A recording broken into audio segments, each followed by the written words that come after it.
Hey, what's up guys? It's Eli with Toxin Custom Outdoors. I just want to give y'all a tour of my homestead.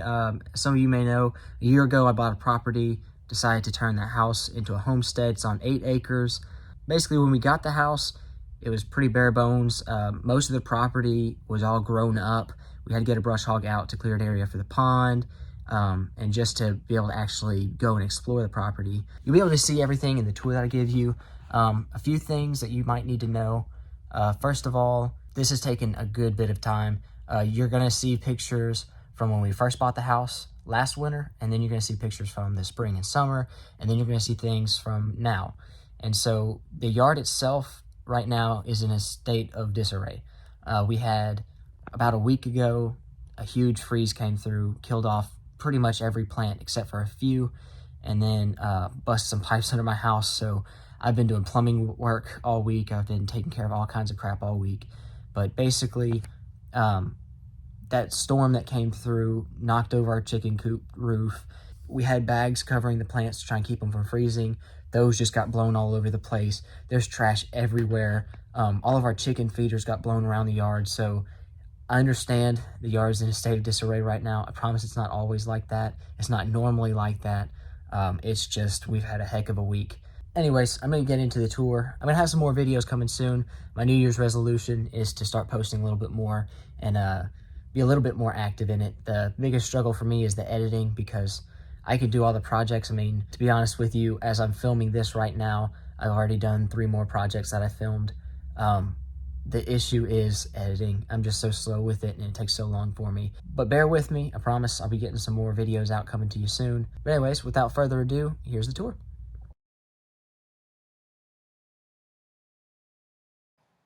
Alright, so this is our quail room. So it's got our quail here, as you can see. We got some water dishes, some food dishes. This is just in a little room that connects our garage and our house. This one is full of just females, so we get eggs from them, but they're not fertilized. The one on the left was actually males and females, so those are fertile. Pretty much the same setup on both. Quail actually prefer close quarters, so that's why we have them so close to each other. These, their poop just falls straight down. We kind of scoop it up and put it in this bucket here with the rabbit poop. The other one actually has a catcher that catches the poop. These are our rabbits. It's about time for us to clean them. That's why you see the algae in the water and stuff like that. Some of them have boxes. Those ones are females. It's nesting boxes. The other ones are males, and this is a female who actually has some babies. I'll look at them in just a moment. But she was a rescue. Somebody had dropped her off. They didn't want her anymore. The ears were cut off, and that's something that we usually don't have to deal with. But if you look closely, you can see some movement in the nest, and that's 3 little babies that she had. So this is the original chicken coop that we had. It was basic. It was just a trampoline frame that we wrapped with wire and put a big tarp on top. However, that one kept failing, so this is Mark II. It was the same frame, but with 10 on one side and netting on the other.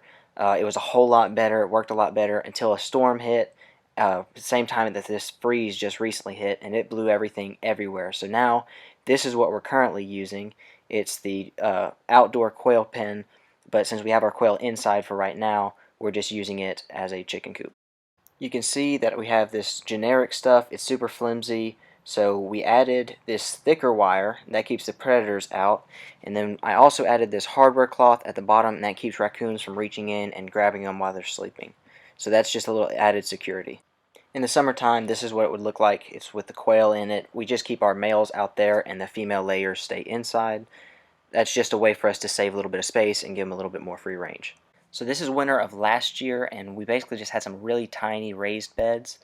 In spring, we did upgrade to this. We had 4 above ground beds and then a couple pallet beds that I made. It looks a whole lot nicer. We fenced it off to get it away from the chickens because they kept messing with stuff. And then we actually made this, which was an above ground garden bed we made out of scrap tin and scrap wood that was left in the yard from the hurricane. This is what it looks like now. A little bit worse for wear, but we have some stuff planted in it. This is what the winter did to my middle garden. So I did add some new containers, and I also added a watering system. However, everything that I did to try and protect them, all the bags I put over them, it just didn't work. The storm blew everything all over the place, so all those bags got lost and everything died. Luckily, some things did actually survive, so this is what the outdoor garden looks like even after the freeze. A lot of our turnips survived, our romaine lettuce survived. Some of the strawberries we had planted out actually did come back, and so even though the freeze killed off most things, it didn't kill off everything. This was my first aquaponics build. It failed pretty bad, so I'll be doing a new one and posting a video about that soon. Finally, there's the pond. So this is a pretty nice sized pond. It's not huge, but it's not tiny. It's got a little island in the middle and a duck shelter on there. We don't have the ducks in the pond yet. We're actually going to be picking them up sometime this week. But at the deepest side of it, over here on the right, it's about 7 feet deep. On the left, it stays at about 5 feet.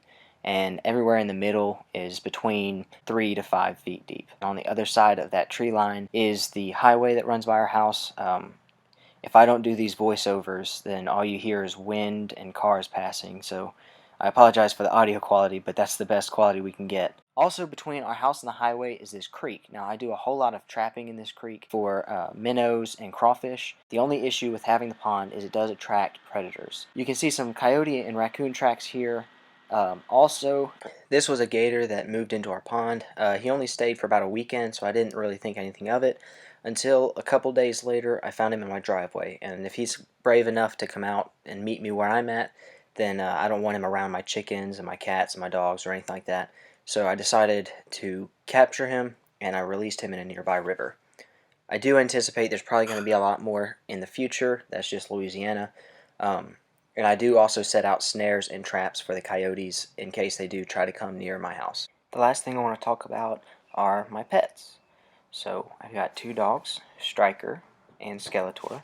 Both of them are shelter rescues, and they kind of just hang out. They make sure that predators kind of stay away at night, and also they're just companions.